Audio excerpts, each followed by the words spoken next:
ఇంట్లో ఉన్న బంగారాన్ని విడిపించి ఆ రోజు ఆన్లైన్ రేటుకే మేము కొంటాం. Sharma gold company. నమస్తే, వెల్కమ్ టు సుమన్ టీవీ. నేను మీ గిరిజ.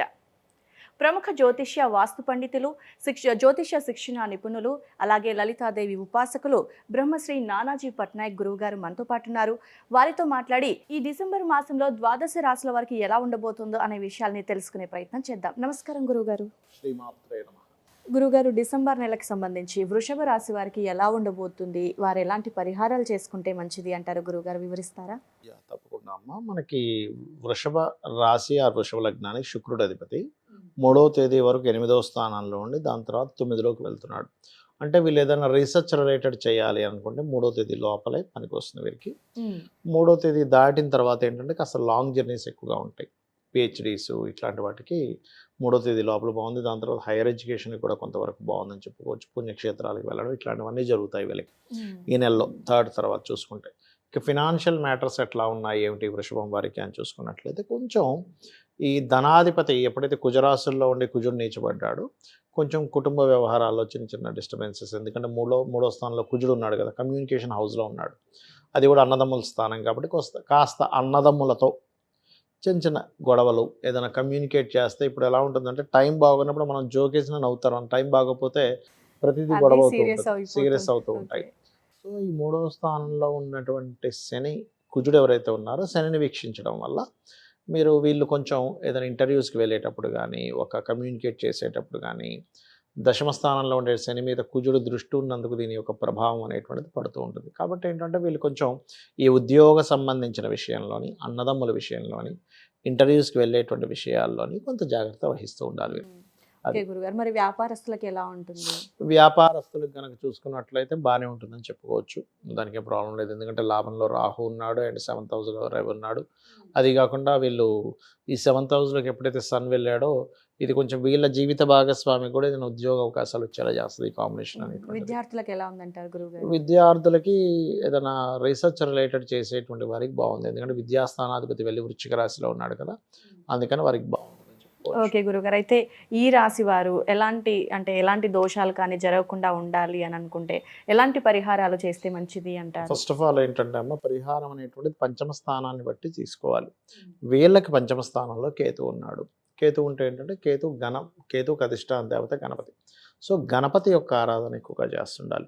మనం సహజంగా వీళ్ళకి ఇప్పుడు 10th హౌస్లో ఉండే శని, 3rd హౌస్లో ఉండే కేతు, కుజుడు కొంచెం ఇంటర్వ్యూస్ జాబ్ విషయంలో స్ట్రెస్ ఉందని చెప్పుకున్నాం. కాబట్టి లలితా సహస్రనామాల్లో పర్టికులర్గా ఓం శ్రీమాత శ్రీ మహారాజ్ని శ్రీమత్ సింహాసనేశ్వరియే నమః మరియు ఓం మాణిక్య మకుటాకార జానుద్వయ విరాజితాయే నమః ఈ నామం కనుక చేసుకున్నట్లయితే చేస్తున్న ఉద్యోగంలో ఉండేటువంటి ప్రెజరు తగ్గుతుంది.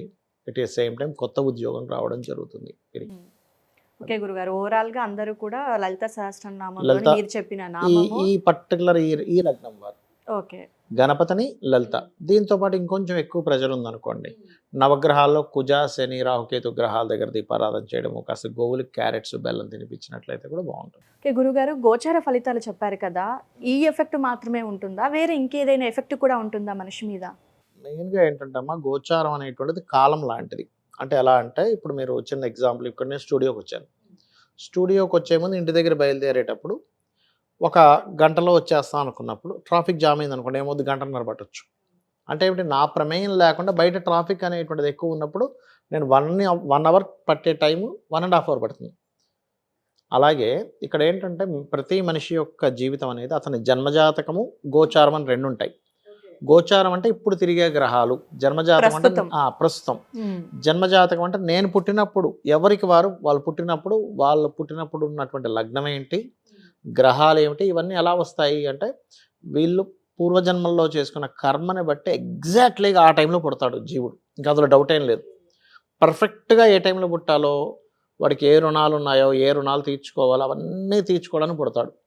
పర్పస్ ఉంటుంది. ప్రతి జీవి జన్మెత్తడానికి ఒక పర్పస్ ఉంటుంది, ఊరకనే పుట్టడు. అంటే మిగతా జన్మలో లెక్కేసుకొని ఈ జన్మ ఎత్తడం జరుగుతుంది. అది ఎలాగా అంటే ఈ జన్మలో ఇప్పుడు ఒక లగ్నంలో పుట్టాం, మనుషులందరూ ఎందుకు ఒకలాగా లేరు, రకరకాల రూపురేఖలు, హైట్లు, కలర్సు ఎందుకు అట్లా ఉంటారు, వాళ్ళ లగ్నం అనమాట ప్రభావం. వాడికి ధనయోగం బాగా ఉంది, ఒక వ్యక్తికి అమ్మాయి కావచ్చు అబ్బాయి కావచ్చు, ఆ వ్యక్తికి బాగా ధనయోగం ఉంది అంటే కనుక వాళ్ళకి ధనస్థానం బాగుందని అర్థం. అందుకే చూడండి, కొంతమంది పెద్దగా ఏం చదువుకోరు కానీ వాళ్ళు సంతకం పెట్టడం కూడా రాదు, కొన్ని కోట్లు సంపాదించారు. ఫైనాన్షియల్ గా బాగా సెటిల్ బాగా చదువుకొని కూడా పెద్దగా సంపాదన లేకుండా ఏదో చిన్న జాబ్ చేస్తుంటారు. ఇప్పుడు లాజిక్స్ మనం ఆలోచిస్తామంటే బాగా చదువుకుంటే కోటీశ్వరుడు అవుతారని మనం గ్యారంటీ ఇవ్వలేము. ఏమి చదువుకోకపోతే నువ్వు కోటీశ్వరుడు అవ్వలేవని నువ్వు చెప్పలేవు. It's depend on luck. అయితే ఇక్కడ ఏంటంటే నేనేమంటానంటే లక్ కూడా కాదంట, అది లక్ అని లక్ కూడా కాదు, కర్మే అంటారు. నువ్వు పూర్వజన్మలో ఏ కర్మ చేసావో ఆ కర్మ ఆధారంగా ఈ జన్మ ఉంటుంది. అంటే నువ్వు పూర్వజన్మల్లో మనం ఫుడ్ లేని వ్యక్తికి దయతో ఫుడ్ పెట్టావు, లేకపోతే పాపం బాగా ఇబ్బంది ఉన్నారు మీ తమ్ముడో మీ అక్కో లేకపోతే మీ ఎవరో, వాళ్ళకి ఏదో ధన సహాయం చేశారు, ఏదో ఇబ్బందుల్లో ఉన్నారని, అపాత్ర దానం కాదు, మళ్ళీ నిజంగానే వాళ్ళు జెన్యూన్గా ఇబ్బందుల్లో ఉన్నారని మీరు సహాయం చేశారు, అది మీకు పుణ్యంగా వస్తుంది. ఇక్కడ మీకు అలా కాకుండా మీ దగ్గర డబ్బులు ఉంచుకొని కూడా వాళ్ళు ఇబ్బంది పడి వాడు చచ్చిపోతున్నా అసలు నాకు సంబంధం లేదు నీ ఇష్టం నువ్వు పోతే బాగా వదిలేస్తే ఇక్కడ ఈ జన్మలో మీకు ధనప్రాప్తి అనేటువంటిది ఉండదు. కుటుంబం అది ఎట్ ద సేమ్ టైం కుటుంబం కూడా అంతే. కొంతమందికి మంచి ఫ్యామిలీ ఉంటుంది, కొంతమందికి ఫ్యామిలీతోనే ఇబ్బంది ఉంటుంది. బికాజ్ ఆఫ్ పాస్ట్ లైఫ్లో వీళ్ళు ఫ్యామిలీని ఇబ్బంది పెట్టారు. మంచి ఫ్యామిలీ ఉన్నా కూడా వాళ్ళని ఇంటికి వచ్చి తాగి వచ్చేసి ఇంట్లో వాళ్ళందరినీ గందరగోళం చేసేసి, ఇంట్లో నానా గందరగోళం చేసి, ఇంట్లో వాళ్ళని తిట్టి కొట్టి మళ్ళీ బయటికి వెళ్ళిపోయి వీడు ఎప్పుడు వస్తాడో ఇంట్లో గజగజలు ఆడుకునే స్థితి వీడు ఎప్పుడే ఈ పర్సన్ ఎవరైతే స్త్రీ కావచ్చు పురుషుడు కావచ్చు క్రియేట్ చేశారంటే నెక్స్ట్ జన్మ ఎలా ఉంటుందంటే ఈయన ఇంటికి రావడానికి భయపడతాడు. పూర్వజన్మ కర్మ ఫలితాలు ఈ జన్మలో అనుభవిస్తాడు. ఈ ఇంటికి వెళ్ళాలంటే తలనొప్పి రాబాబు అని ఎందుకంటున్నాడు అంటే పూర్వజన్మల్లో కుటుంబ సభ్యులను ఇబ్బంది పెట్టాడు, ఇప్పుడు ఈ జన్మలో కుటుంబ సభ్యులతో ఇబ్బంది పడతాడు. దాన్నే మనకి జ్యోతిష్ శాస్త్రంలో వీళ్ళు పాస్ట్ లైఫ్లో చేసుకున్న కర్మ ఈ లైఫ్లో సెకండ్ హౌస్ అంటే ధనభావం, అలాగే థర్డ్ హౌస్ మీరు చేసే ప్రయత్నం ఎందుకు సక్సెస్ అవ్వట్లేదు, థర్డ్ హౌస్ మీకు ఎందుకు ఈ జన్మలో చదువు బాగా అబ్బింది, లేకపోతే ఆస్తులు ఎందుకు ఉన్నాయి, ప్రాపర్టీస్ ఎందుకు ఉన్నాయి అంటే పాస్ట్ లైఫ్లో మీకుండే ప్రాపర్టీని సద్వినియోగం పరుచుకున్నారు, ఎవరిది లాక్కోలేదు, ధర్మంగా సంపాదించుకున్నారు, ఇంకా ఉంటే ఓ గుడికో గోపురానికో ఇచ్చారు, అది మీకు పుణ్యంగా వస్తుంది. అట్లా అనమాట. ప్రతిదీ కూడా ఇప్పుడు సంతానంతో ఇబ్బంది ఉంటుంది, ఫిఫ్త్ హౌస్ బాగుంటే సంతానంతో ఇబ్బంది ఉండదు, సక్రమంగా సంతానం కలుగుతారు. కొంతమందికి వివాహం తొందరగా అవ్వదు, ఎందుకు అంటే పాస్ట్ లైఫ్లో మంచి భార్య లేదా మంచి భర్త వచ్చినా హింసించాడు. ప్రకృతి ఏం చేస్తుంది ఈ రూపంలో ఇక్కడ కష్టాన్ని ఇస్తుంది, అంటే దానికి సెట్ చేసుకోవాలి కదా. ఇప్పుడు మీరు మిమ్మల్ని ఒక ఎగ్జాంపుల్, ఇద్దరు వ్యక్తులు కొట్టుకున్నారు, ఒకటి పార్ట్నర్ ఒకటి కొట్టాడు, వెంటనే వాడి రియాక్షన్ కొట్టాలని ఉంటుంది, కొడితేనే వాడికి సరిపోయింది అనిపిస్తుంది అక్కడ, లేకపోతే బ్యాలెన్స్ ఉండిపోయి వాడిని కొట్టేసాడని ఉంటుంది, ఎప్పుడు కొడతానా అని ఉంటుంది వాడికి. అంటే ఒక మనిషి కొడితే ఎప్పుడు కొడతానా అని ఉన్నప్పుడు కర్మ ఒక సిస్టము నిన్ను ఎప్పుడు కొట్టాలని చూస్తుంది, వెయిట్ చేస్తూ ఉంటుంది. అది ఎంత లేట్ అవుతుంటే దాని పర్సంటేజ్ అంత పెరుగుతూ ఉంటుంది. ఆ రకంగా ఏంటంటే ఇక్కడ జరిగేటువంటి విషయాలు కూడా జ్యోతిష్ శాస్త్రం అనేటువంటిది ఏంటంటే నీకు అసలు ఏ రూట్లో మనీ వస్తుంది అనేది చెప్తుందమ్మా జాతకం. చాలామంది చూడండి రకరకాల మార్గాలు వెతుకుతూ ఉంటారు, కానీ ఈ రూట్లోనే మనీ వస్తుంది అని ఉన్నప్పుడు ఆ రూట్లోనే వస్తుంది. ఆ రూట్లో రాదు అన్నప్పుడు మీరు ఎన్ని డబ్బులు ఖర్చు పెట్టినా రాదు, ఇంకా నో నథింగ్, కర్మ అనుభవించాల్సిందే అంటారు. అయితే ఇందులో మళ్ళీ రెండు రకాలు ఉంటుంది. మీకు టైం బాగోక రాకపోవడం వేరు, మీకు అందులోనే వస్తాయి. కానీ అది చిన్న ఎగ్జాంపుల్ చెప్పాలంటే డాక్టర్ డి రామానాయుడు గారి జాతకం తీసుకుంటే కనుక అతను స్టార్టింగ్ 3 మూవీస్ ఫ్లాప్ అమ్మ, అటర్ ఫ్లాప్, డబ్బులు మొత్తం పోయాయి. కానీ 4వ సినిమా అన్నీ ఇంకా ఉన్నవి లేని డబ్బులను తీసుకొచ్చి పెట్టాడు. అప్పుడు అందరూ అన్నారు ఏమిటి నీ సినిమాలు నీకు అచ్చిరావేమో పోతాను, కానీ అక్కడ రీజన్ ఏంటంటే ఆ టైం వరకు అతనికి కలిసి రాని టైం. తర్వాత ఆయన ఒక ఐకాన్ స్టూడియో, ఆయన తెలియని వ్యక్తి లేరు, అంత గొప్ప ప్రొడ్యూసర్ అయ్యారు. ఇక్కడ ఏంటంటే 2 విషయాలు తెలుసుకోవాలి, ఇది నీకు ప్రజెంట్ టైం బ్యాడా, నీకు అసలు అచ్చి రావట్లేదా, ఈ బిజినెస్ నీకు అచ్చి రావట్లేదా, లేకపోతే నీకు అసలు టైం బాగోక బిజినెస్ నడవట్లేదా. గుర్తించడం ఎలా గురువు గారు? ఇది దశ అంటే మనకి నడుస్తున్న మహాదశ బాగాలేదనుకోండి మీరు ఏం పట్టుకున్నా బొగ్గు అవుతుంటుంది, మీకు మహాదశ బాగుందనుకోండి ఆ పర్టికులర్ దాంట్లో డబ్బులు వస్తాయి, మనకు కలిసి వచ్చే మూమెంట్ ఒకటి ఉంటుంది, దేంట్లో కలిసి వస్తుందని ఉంటుంది. ఇది జ్యోతిష్ శాస్త్రం చాలా స్పష్టంగా చెప్తుంది.